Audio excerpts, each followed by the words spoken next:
ડભોઈમાં વીર બાળ દિવસની ઉજવણી કરાઈ।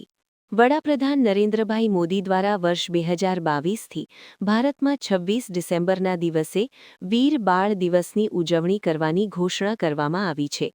ત્યારથી ડભોઈ સહિત સમગ્ર દેશમાં 26 ડિસેમ્બરના દિવસે વીર બાળ દિવસની ઉજવણી કરવામાં આવે છે।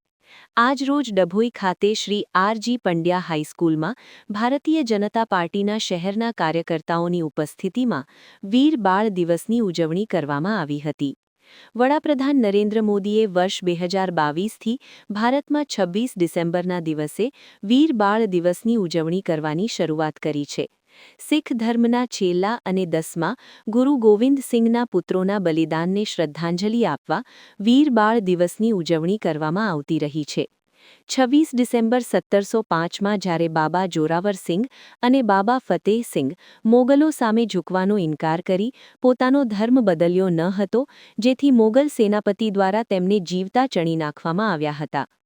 ધર્મની રક્ષા માટે પોતાનું બલિદાન આપ્યું હતું તેવા બંને બહાદુર બાળકોના સન્માનમાં વીર બાળ દિવસની 26 ડિસેમ્બરના રોજ ઉજવણી કરવામાં આવે છે।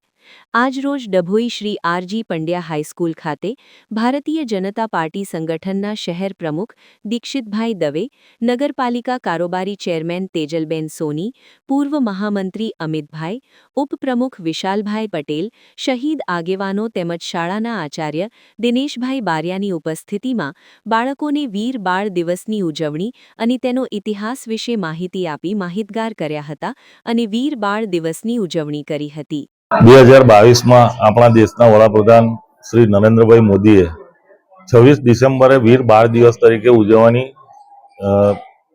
પ્રેરણા કરી હતી।